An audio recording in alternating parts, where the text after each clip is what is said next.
Hello and welcome to the Cargo Bay Star Wars podcast being broadcast to you live on YouTube and also from a long time ago in a galaxy far, far away. I am Brady C here with my co-host, as always, Adam B.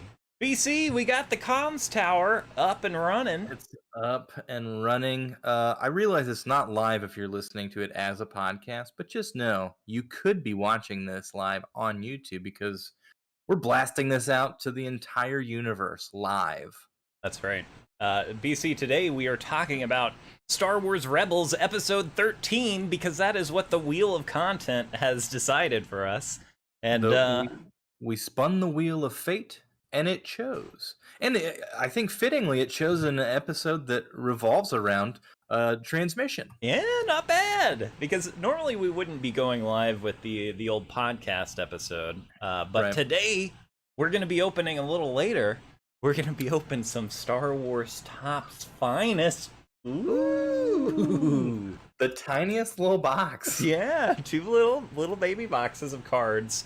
So we'll be doing that stream later. But just to catch everyone up on what the podcast is maybe becoming, BC, we have a wheel, the Wheel of Names, that has over 1,000 entries of every piece of Star Wars content. And BC, this doesn't even include the comic books, and we're still at over 1,000 things on the wheel. So it's kind of baffling that we got an episode of Rebels that I was familiar with, where I was like, oh, well, okay, we can start off nice and easy, something that I'm familiar with, because the next time we spin it, we could be going deep into the EU. We don't know. We don't know. The Wheel of Fate will decide. Here's a little secret. Last time when we spun the wheel, you asked, does this wheel have all the books on it? And I said, yes. And that was a lie. That was a clever little lie. So that's why we got an episode of television. We'll see how much of a chore the books become. But what I'm also proposing is that every week, the first YouTube comment suggesting a piece of media that isn't like, X-rated. Be careful, y'all. But Sure, any kind of fictional content, or even a documentary, the first comment, we will add that to the wheel, and then that becomes a 1 in 1,000 chance that we hit something that isn't Star Wars, and that we also add something, once a week. I love it. It could be It could be My Little Pony. It could be He-Man. It could be the Transformers movie starring Shia LaBeouf. It could be anything. Yeah, so, leave a comment if you got something you want us to have a small chance of watching. We'll How add it to the gratifying wheel. for you, the commenter. We may thin out some of the Star Wars stuff when we see how many books we hit in the first few weeks. But also, big news, BC. The wheelofnames.com. I joined the Discord server for the Wheel of Names. What? Yeah. An exciting server over there. They're still putting updates into that. One of the best free products on the internet. So shout out to Wheel of Names. Shout out to Wheel of Names. Shout out to the writer of Crazy Clown, the best song on the Wheel of Names to spin your wheel too. Yeah. So check that out. But yeah, BC, how have you been in general? How's your life going? It's great. It's fantastic. I'm upskilling currently in my corporate nonsense job, which you can see over here, which is wonderful. Makes me feel very good knowing that I can help people find packages, cool, and track things and tell them why they can't have stuff, and then battle with them. That usually makes people that makes people happy.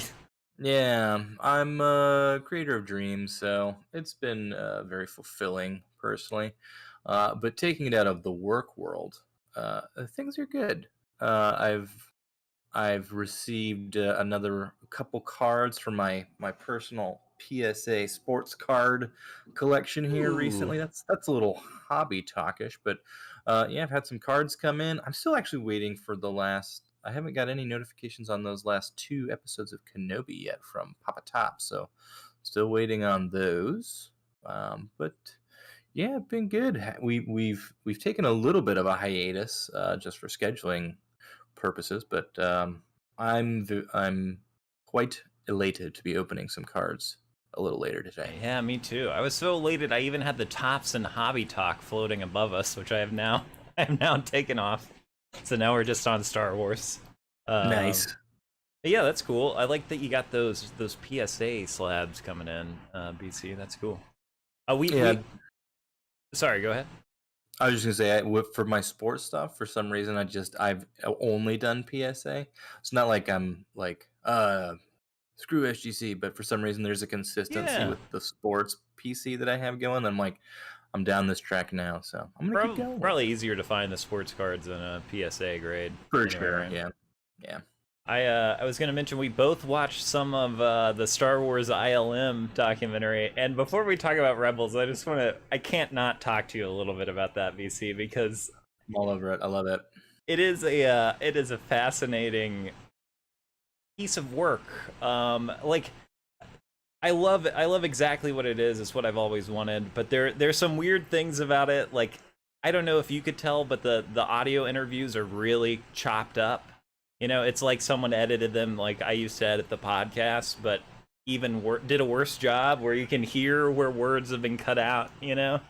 Um, so that's interesting. And then also, the most fascinating things about that documentary to me so far are the matte painter who was like, when I went to school, I got like a C in drawing, and he makes like a really sad face, and I'm like, oh, well, he must be like a model maker.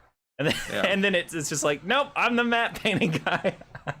And my dad was the matte painter for Disney, so I got a job in matte painting for Disney, even though I got a C in my illustration class. You're like, That cool. it is like it's cool. All the people in it are cool, but it is also an Yeah. example of like of what exactly like social and or white privilege is, where it's just like Yeah. it is strictly a group of white dudes that were brought together by being like, hey, my friend can do that. Like, Yeah. actually my friend can't do that at all, but we'll give him a try anyway. Yeah.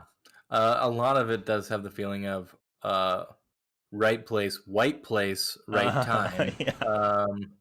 Where it's just like, yeah, we liked monster movies and we're making our own stuff, and then we decided that we were all gonna just work together. And We had charmed childhoods, most of us. We have all these great home videos, even though that would have been a very cost prohibitive thing at the Yeah. time, you know?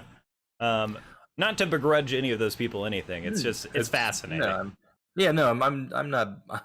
Like, you can't blame them for those circumstances, Yeah. and I wouldn't. But it is an interesting slice of history. Like, oh, I guess if I was in the right place in 1975, like I could have been, because they were just like, we'll take anybody who wants to work and do this wild stuff at this point, and you could have done that, because it seems like a lot of people just like, I just walked in the door and was like, hey, this is cool. I like your stuff. And they're like, you want to work for us? And they're like, yeah. And then they created an X-wing or whatever, And so that was pretty cool. It feels a lot like a theater company.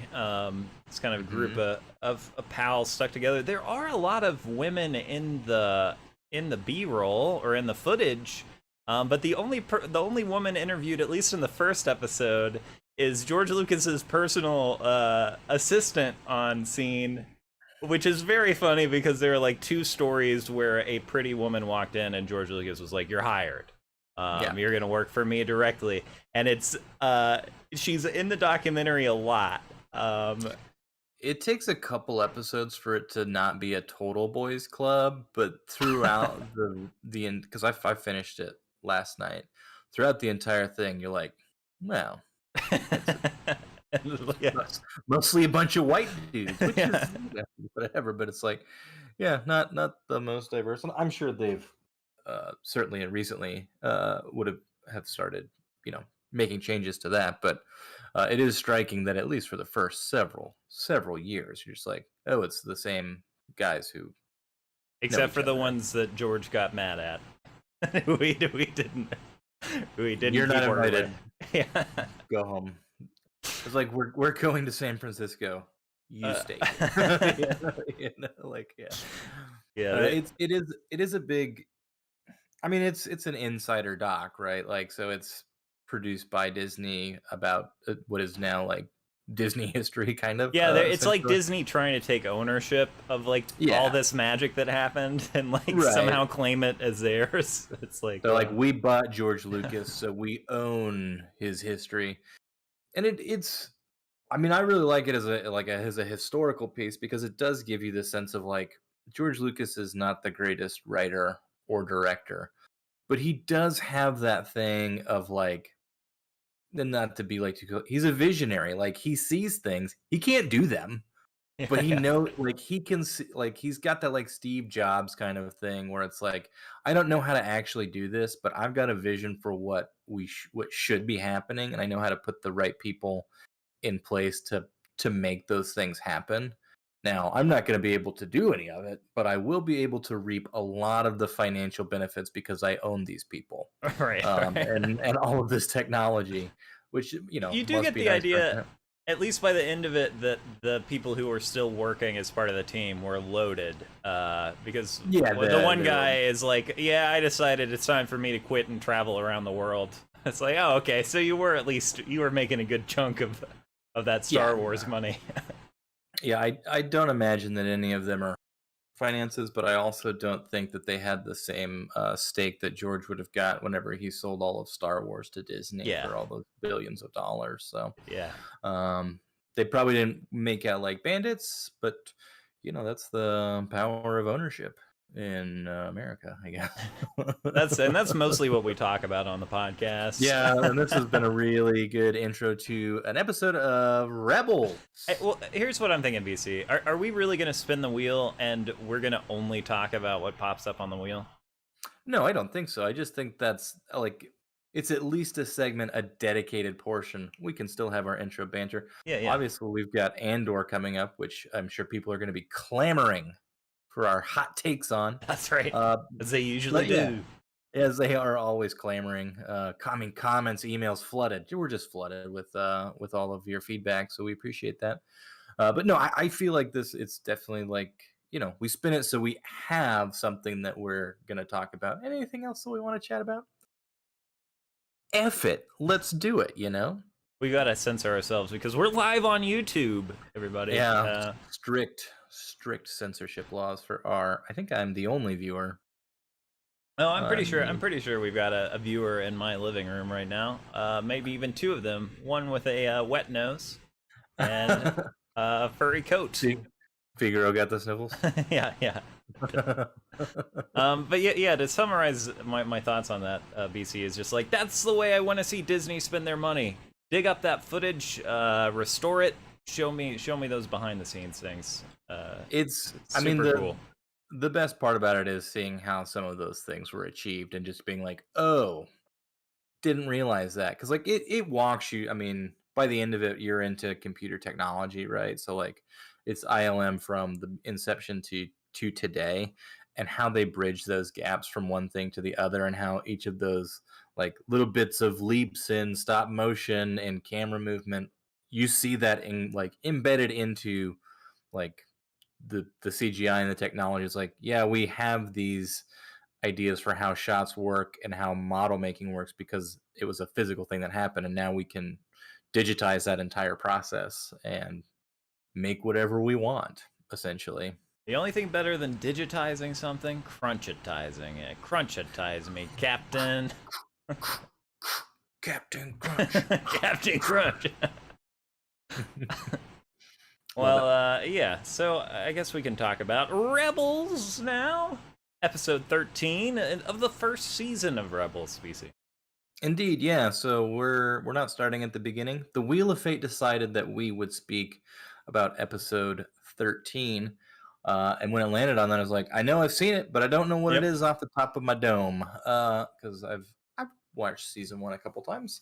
I think we landed on a solid first episode. Season one, not always the highest quality Rebels. A lot of them sort of finding their footing.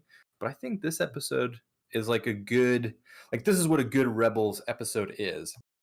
It's got a lot of those elements that I really like in it. I'm not sure how much we want to just go into like here's the plot of it, but Yeah, I I guess mean, I think generally, let's just it's open pretty it up. easy to summarize.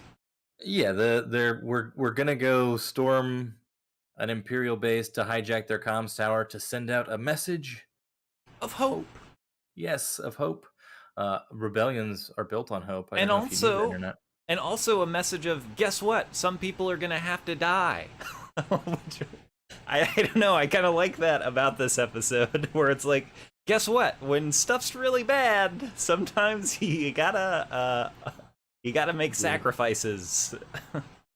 Yeah, and that's I mean it's one of the things I love about Rebels is that it is aimed at children, but it has adult themes in it and adult messages that if you're a kid, I mean, if you're 8 or 9, a lot of that's probably going over your head. But if you're older and you can recognize some of this stuff, it really resonates in terms of like, oh, that this is an undertaking that requires sacrifice. It's one of my favorite things about like when Star Wars gets into the cost of what it takes to defeat, an evil empire, and then it's not just like we've got laser swords and pew pews and we're gonna take everything down. It's like there's work that has to be done here. I think this episode just does a really good job of like kind of like encompassing the world building of what that is in one episode.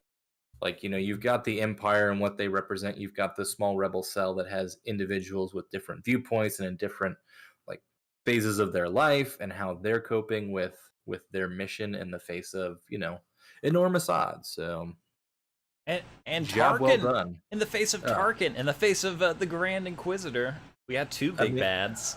Yeah, episode starts with the Imperial March coming in, Tarkin landing in an Imperial shuttle to be like, hey, you need to get your stuff together, Lothal, because these rebels are causing a ruckus. He executes the two lovable Imperials, like just two bumbling little guys. Like they're kind of cute almost in their they're very cartoonish idiocy. in their like build and like their facial sculpts that they've got. And it seems to me like they're beheaded. That's the way I took it. Is that Grand Inquisitor lights his saber and just pushes it through both of their necks. Yep. Which is pretty hard. Yeah. Like that's a hardcore move. Especially because they are like cute bumbling enemies. They're yeah, it's not like and we haven't really like seen them do anything like evil or anything where it's like we can justify. Yeah, they seem to be trying to do their jobs and doing it badly. They're like, we're gonna get them. Which I guess is Tarkin's point. You're doing your job badly, and here's what happens: the Empire will behead you for that. So yeah, and no sympathy for fascists, even if you're cute. No, even if you're cute and stupid. No. Yeah, and I don't know why, because I popped this on right before we hopped on just to like refresh my memory because I watched it a little while ago. I watched it this morning. But then I was like, it's hard to do because we've never really had a lot of stuff that's like from the Empire's perspective, of like that a story focuses on what it's like to be in there. But it is hard to be like, this is the fascist that we're following and is the hero of our story. It's like they're the good Nazi. It's like, can we do that? It has been done, specifically the game TIE Fighter, which came out in like 95 or something, is heralded as like really one of the best role-playing experiences. It's not a role-playing game, it's a flight sim, but you are playing, someone working their way up through the Empire, and they do a good job of characterizing it as, I'm sure you come from a planet that's been, destroyed by some sort of rebel action, and you get into the Empire for the right reasons, but you're still working under the Emperor and, Vader, and you are part of a fascist empire. So I haven't finished that game. I know a lot of people love it. I'm sure I will play it and enjoy it, but yeah, I'm a bit averse to role-playing that.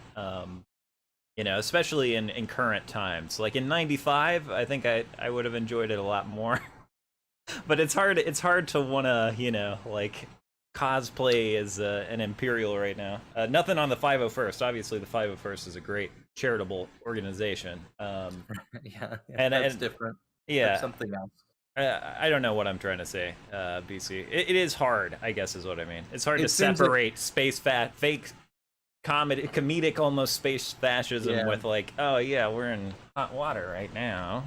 And I mean, not being familiar with the thousands of pieces of content, I mean, there's probably so. I mean, several things that have that kind of bent. I mean, you look. I mean, Thrawn probably most famously as being, the lead of something that is, he's very clearly aligned with the Empire and working his way But he almost through the seems like ranks he's there. just using it as a vehicle Yeah, for even worse destruction, you know? right. Like Which it's the which Sith stuff with Darth Bane is more fun to follow because it's just pure evil. Like yeah, and I think that's sort of the way you have to approach it. Is like you can't you would never be able to have a character who embraces the fascism.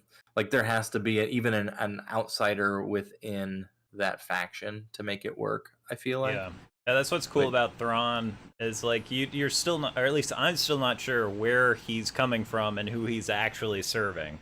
Um, yeah, and I mean it because it seems like he's got that kind of like I'm playing chess and everyone else is playing checkers. So like, what is his end game? It doesn't seem like it's to serve, the emperor and yeah. and make sure that all of his goals are met. Seems like how can I use him to for my own gain is always sort of how I kind of see him. It'll be interesting because he's going to be a part of Star Wars going forward for sure. Because at least in live action, we know that's going to be coming. So it'll be interesting to see Being what happens. played Not by Chris Pratt. Yeah, but I doing his jest. Mario voice. Chris Pratt doing his Mario voice in a Thrawn sculpt What body, was the rumor? full body paint. James Corden was the rumor for a second. What was that? That was clearly a troll, right? Yeah, that had to like. It There's no can't be way real. James Corden is doing that.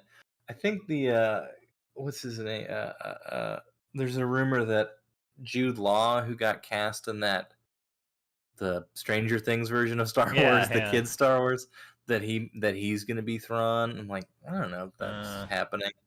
Nothing's been confirmed. It's all speculation on who will yeah. be playing I mean, Thrawn at this point. I've literally never seen this man in a movie. I don't believe, but Benedict Cumberbatch has the build and voice for it, right? Yeah, I don't know if he's good or not. I haven't seen him. But yeah, he's quite talented, but it seems like he's stretched himself pretty thin in IP land. It feels like uh, so. It's like how much more does he want to take on? Working on a green screen. yeah. Maybe more. I don't know. He seems like he's getting paid a lot of money to act, which would be nice if you're an actor. So yeah, Speaking he would be good. of casting, BC, I was really torn up that Tarkin didn't look exactly like like he does in the live action movies. No, this is a great Tarkin. I don't know who's doing the voice, but obviously it's fine. It's good. It's passable. Always good to see Tarkin. Is he the same guy who did it in Clone Wars? Did young Tarkin? Steven Stanton, I think, is Oh, who okay. did it. Yeah, I think so. I think it's him. Well, it's good. Um, yeah, he's got it on lockdown.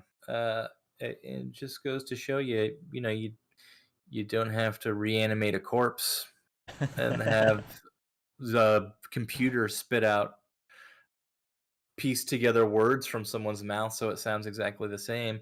This is the thing that will always bother me. It's like just put someone who looks kind of like them and get good hair and makeup and good costume, and I'll buy it. Yeah. I'll buy it. I'll buy it Can they any day of do the the week. voice pretty well? Good. That Great. works. You know what? I'm gonna take the leap of faith and say that's just fine. Uh, Is yeah, this the first time we see Tarkin in Rebels? I feel I'm, like he's I'm probably I think this is the first time we see him. because In Rebels. everything's on Lothal up to this point, like for the most part, right? Like maybe they go off world a little bit. I Yeah, can't remember, but I like these small scale episode or season one episodes. Actually, I do there's something too. charming about like kind of the sparseness of the animation because they're still building assets, to Yeah, populate. So yeah. it really does feel like they're on a small little podunk planet. I really like the look of Lothal. It's not over rendered. It's simple. It has sort of almost like kind of like a Midwestern kind of Yeah, it feel looks to like it. Oklahoma. Yeah, it's like Kansas or Oklahoma or something like that, with obviously a big city popping out in the middle somewhere. But yeah, I like kind of the quaint setting of it, and the fact that it's, when we generally when we approach Star Wars stories, the scale of everything is so big. I like that the scale of this is one planet. I mean, obviously, throughout Rebels, they're going to go lots of places as you know, the rebel movement grows and expands. But here, I mean, they start. I mean, it comes as a surprise to our two lovable loaves who get beheaded that there are other rebel cells. That this isn't the only one. But the fact that it is this like small unit that's operating on a planet, and it's not interconnected, and we're not hyper jumping everywhere to be a part of this story and this story. Yeah. It's like there's a dedicated mission here, and what we're trying to do is like save this world that we're on that is currently being infested by the Empire. And what on this episode, I mean, directly speaks to what it's going to take to eradicate, this Or maybe presence. even just stand up to and fail Yeah, potentially. yeah, yeah. To stand up, get crushed, and then move on.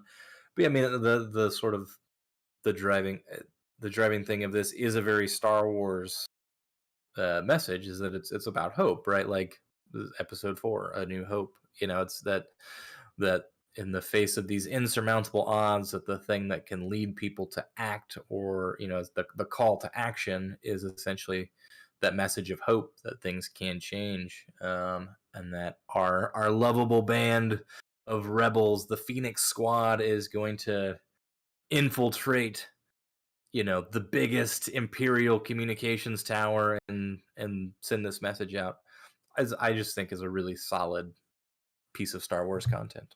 Yeah. The episode opens with them basically having been betrayed by. I forget exactly the context around this character, but he's like a political leader who was supposed to be on their side, who's like fallen, so they have to go do this. I will say the action sequences not as good as they are in later seasons. There's a lot of like pausing to wink at the camera kind of stuff, like it's just a little less believable than it gets later, especially when those lightsaber fights kick up. I mean, tonally, the show gets I don't want to say darker, but heavier, certainly as the seasons go on. And here, like, season 1 definitely has more of that like kid show vibe. It doesn't bring in as much of the darkness that's gonna come, and like just general like weight of decisions that you have to make as you're going through this. But this feels like the introduction of some of those themes that are gonna pop up later in the show, of like, yeah, there's a cost to winning this, and it's just get used to that idea, kids. Hint hint, wink wink. Like, some people might not make it out. But yeah, the just going back a little bit to like the scale of it, I I would love to see Star Wars be more okay with it. Just like, we're gonna tell a story that takes place in one spot. We don't have to planet jump every week. We don't have to go to a new location. Like, we're gonna tell an in-depth story about one place and really explore that. I mean, I guess they kind of did that with Book of Boba Fett, but I don't think it was successful in how they explored the world. Well, there wasn't a story they were telling. There was just a place they were at. At least in several parts. And you don't even look. It goes to show you don't even have to change the environment that much from Tatooine. Just put some grass on there, make it a different place. I want to mention before I forget, BC, my friend Mike from Normies Like Us, the podcast Normies Like Us, came over last weekend, and we watched each other's Obi-Wan Kenobi cuts, our fan edits, our first pass, which we'll then like kind of sandwich together. And that was a fascinating process and experience. And let me tell you, Mike saved the thing. We're both coming in under 2 hours. Mine was in fact only 55 minutes. Was my cut, which was mostly episode 1. But anyway, You'll have to watch our final version of that Obi-Wan show. And Yeah. it was the best part of that show is just sitting around on Tatooine, taking it easy. I think that's so it really survived in my cut a lot. So yeah, I agree. I would love to see Mando. I wish Mando would have been stranded with the Jawas for 4 episodes. I Yeah. get it was really doing the monster of the week type deal, so I don't begrudge it that. But man, yeah, I'd love a nice let's sit on this planet for a while and let's figure out what's going on here. What's happening? What are the monsters in the woods on that Luke planet? What's the weird Sith energy coming out of a hole in some other planet infecting? Like who knows? Yeah, it's just I don't know. I think I enjoy like patience in storytelling as opposed to like we've got to keep your attention every second, so we're constantly jumping and moving. Um, so it's I don't know. It's nice when we get stories that allow us to like breathe and get familiar with a place and be a part of it. Yeah. And as opposed to, hey, we got to hyper jump here and then we got to hyper jump back and then here's a new planet.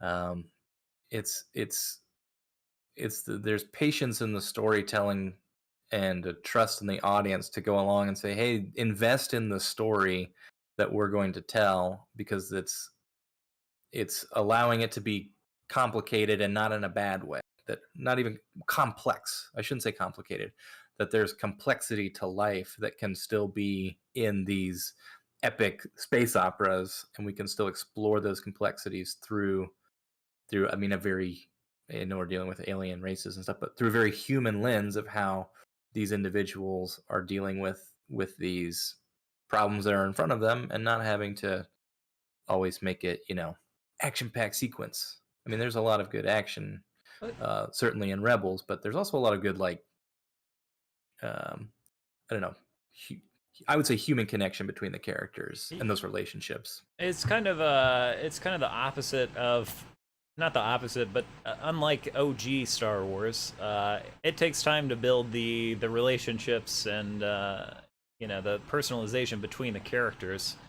Uh, but whereas OG Star Wars, it takes 50 minutes of the movie just to sit on Tatooine, and that's I think why we keep returning to Tatooine. Is it's like yeah, you spend some time there, you start to flesh out the world, it becomes appealing. Look at all this weird stuff That was happening that was one on of this the big planet. things when we rewatched A New Hope for whenever we did. I mean, months ago at this point, is how much time you spend on Tatooine, and not just on Tatooine, but just with the droid's perspective and like no dialogue. You know what I mean? Like before we even have to jump into the Star War, like there's so much of that story that's just like, here's the world, here's some of the sights and the sounds and what it's like. And before we throw you into the blender, like you're gonna get used to what this is. And that is something that I think we don't I think we maybe have been missing in some of the newer stuff. But Rebels sure does it with Lothal. Yeah, Gives for you a lot sure. of time to cook on Lothal, and then it's exciting when you leave. Uh, Yeah, welcome to a new subscriber. I think on our channel. I just got a little pling ling ling. on an alert of some Yeah, yeah. kind. So not sure if that Welcome. person is watching or not, but welcome out there. Um, but yeah, what would you rate this here episode, BC? And also, would you recommend watching it out of context? I actually, I actually think this episode kind of works out of context Yeah, because it's a pretty. I mean, it's sandwiched in between, like it's an arc, right? yeah, This we feels it's leave on a cliffhanger. Yeah, I mean it's a middle piece because you're coming off of that previously on where they were betrayed by the politician. We're left at the end with Kanan sort of being, taken by the Empire. But as like a because it was weird to jump into and be like, what happened? But the thrust of the story itself is good. There's a clear mission, in the episode. The themes I think really work in the episode. There's a lot of good, you know, sort of master and apprentice stuff kind of going on with Kanan and Ezra in here. So I mean, I'd recommend it just as like a hey, if you want to go pick this up, watch it. But I'd probably say start with the episode before and watch the arc of these episodes to get the full sense of it. But taken as a weird, just like we spun a wheel and watched one thing, I thought it worked actually Yeah, pretty well. I want to say the last thing I want to say is the Ezra Kanan relationship I really like because in the past the glimpses we've seen of like master Padawan relationships is always like, man, that's cool, like that's awesome, and if you weren't Anakin you would totally just have respect for your your Jedi master because they're cool as heck. The awkwardness in their relationship is palpable. It's a very like parent child going through puberty like arc through the show. I don't know, and I really like that and buy that of like, oh yeah, no, it would be awkward and uncomfortable to have a Padawan. Yeah, and I mean, I think Filoni has talked about how, and other people have talked about before too, how the Clone Wars TV show really activates Anakin because of his having a Padawan. So the Anakin and Ahsoka relationship really changes a lot of how we see Anakin in that era because you see some of his doubt as being, a mentor and how that affects how he sees Obi-Wan too. So I think porting that kind of really good foundational story piece into Rebels was really smart because you see, Kanan's backstory is that he never really finished his Jedi training, and now that he's out there, he's essentially feels, I would imagine, alone. Hide the fact that he's got Force sensitivities. He's kind of given up on hiding that at this point, but they find Ezra and he sees the potential in him, and how that relationship moves throughout the entire series is an interesting dynamic too, because it's their journey together as well as their individual journeys, and that there's growth for all of those, and it shows their shortcomings too, and it addresses those in a very real way. I think is really interesting. I forgot that Ezra can just control animals. I forgot about that. I was gonna say I love that we get that Force connection with the Loth Cat to take out that probe droid, and it's a recurring thing that happens throughout Rebels is like that connection. But there does feel like even through him and Ezra and Kanan as well, that there is kind of almost a more interesting exploration of a connection to the Force than we see in some other things, other than just like jumping and blocking and dodging and stuff. It's like, oh, there's like I think there's a bigger gray area there. Yeah, the spiritual and kind of the mysticism of some of that stuff that to me is why I love Rebels. It explores some of those like deeper themes about what that is and what the Force can do and how it moves through different people and how they interpret those things. I think Rebels does a really good job of exploring some of those other areas that aren't always addressed in some things. I think the animated shows in general have done a better job of that. Yeah, I guess it is a little bit easier to animate stuff like that than do it in live action too. I think that's always a barrier. You can't do the Mortis arc in live action. That would freak people out. You can't have Bendu be in anything but it live would be action. so cool. It would be amazing if they had the guts. They had Jabba.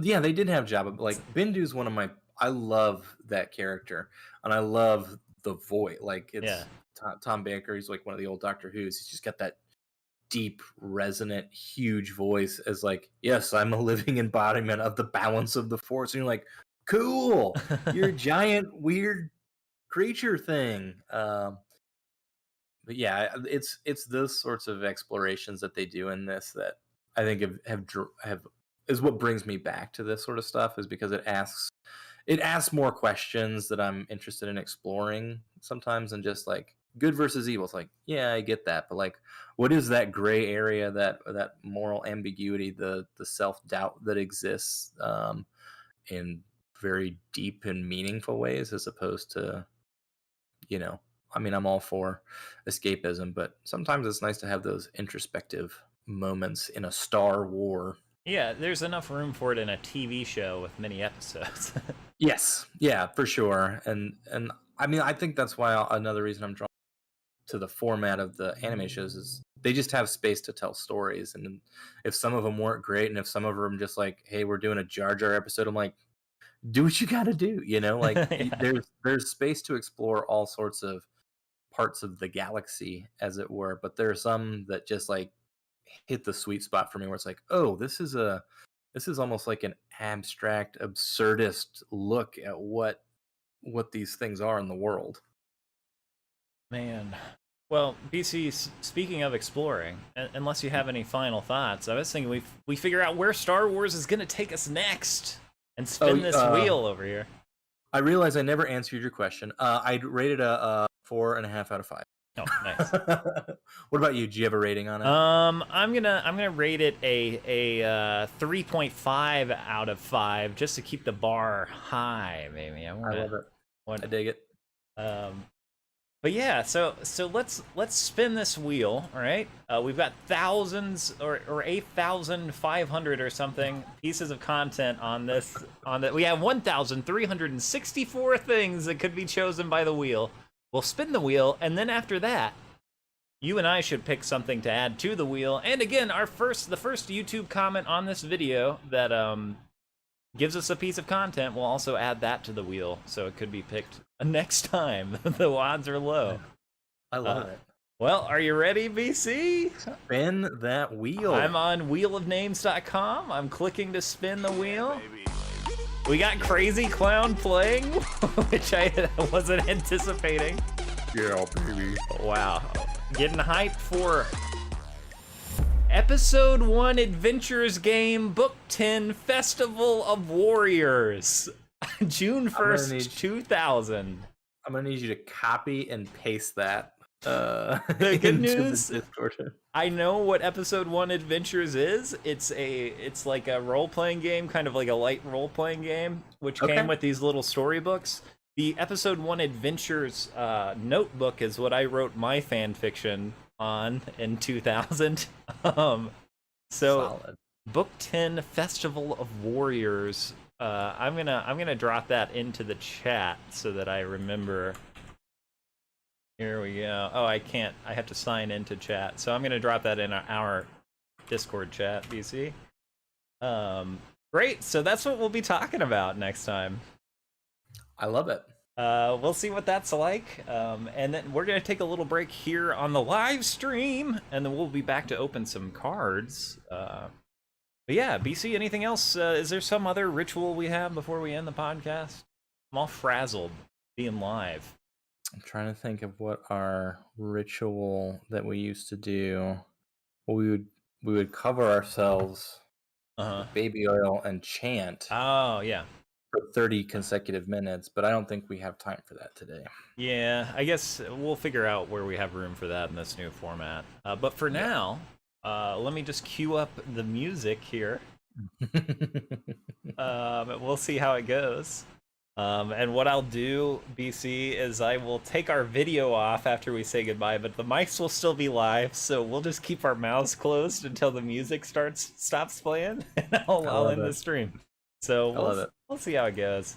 The interesting thing about this music is that usually we talk over the top of it a little bit.